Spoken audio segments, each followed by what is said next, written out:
근데 이때 분산 배치가 됐는데 아까 전에 작가님이 말씀하신 것처럼 이제 방송국 쪽으로 가는 사람들이 있었고요. 이제 영국군으로 가는 사람들이 있었습니다. 그래서 당시에 이제 일본군들이 좀 무리한 작전을 이때 수행을 해서 자체적으로 아예 보급이 완전히 실패하는 그런 작전을 밀어붙입니다.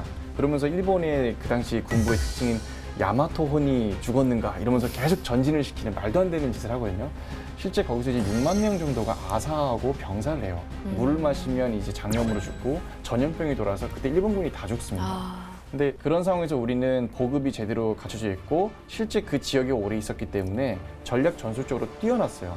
근데 우리 광복군 출신의 이 인면전지 공작대가 약간 좀 무슨 선무 활동이라고 합니다. 그거를 전단지 만들어서 뿌리고 뭐 확성기로 얘기하고 이런 걸 선무 활동이라고 하는데 그 활동만 보면은 약간 보통 군인을 떠올리면 뭔가 나가서 총도 막 쏴야 될 것 같고 근데 약간 좀 후방 쪽에만 있는 느낌이 들잖아요. 근데 실제 이들의 공적이 엄청났습니다. 그래서 영국군 총사령관부터 해가지고 이 영국령에 있던 영국의 장군들은 이 인면전지 공격들을 실제로 칭찬하고 대서특필하는 그런 일들이 일어나요. 근데 1944년도쯤 되면은 이때 실제로 이제 인면전구 공작대원 중에 문흥국이라는 대원이 있는데 당시 영국 육군 17사단이 이제 완전히 일본군한테 포위가 됐다라고 판단을 해서 거의 전의를 상실해버려요.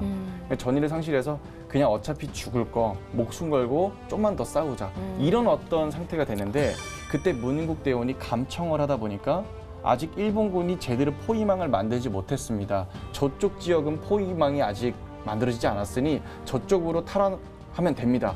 이 정보를 알려줘서 영국군이 모두가 무사히 도망을 칩니다.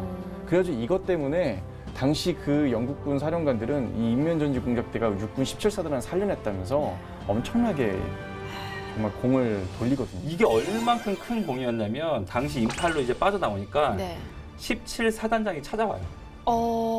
그래서 공적을 치하해요. 사단장이면 높은 분 아니세요? 최고 높죠. 스타죠, 스타. 네, 스타. 별 2개. 투스타. 네, 그래서 투스타가 찾아와가지고 정말 잘했다고. 공적을 치하하는 이제 적도 있었고요. 제가 아까 심리전단이라고 했잖아요. 그래서 이 심리전이 먹혔어요. 일본군들이 막 귀순하기 시작한 거예요. 그 전의를 상실한 거죠. 이때 일본군이 이 패배했던 이 인팔 전투 때문에 사실상 태평양 전쟁에서 일본은 완전히 거의 패배를 하게 되는 거고요. 그 상태에서 자체적으로 거의 붕괴되고 있던 일본의 군부였는데 이제 미국이 확인 사살로 핵을 떨어뜨린 거거든요. 그래서 제가 이 부분이 왜 인면전구 공작대를 얘기할 때 꼭 말씀을 드려야 하냐면 첫 번째 이유는 그겁니다.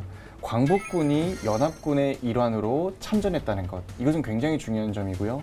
두 번째는 이것이 실제 그냥 단순한 전투가 아니라 태평양 전쟁을 일으켰던 일본이 미국한테 패배를 해서 전세가 엄청 약화돼 있을 때 마지막 기회라는 마음으로 인도를 침공한 거였어요. 거기서 만약에 일본이 이겼다면 전쟁은 지속됐을 것이고 어떻게 될지 몰라요. 근데 거기서 우리 광복군의 활약이 있었고 영국군이 이겼잖아요, 연합군이. 그래서 일본군은 자체적으로 이미 완전히 망해버린 겁니다. 그러니까 만약에 그 상태였다면은 조금만 더 지속됐다면 얼마든지 우리 광복군과 독립군의 힘만으로 자주 독립을 이루어 볼 수 있지 않았을까 이런 계산들이 여기서부터 나오는 거예요.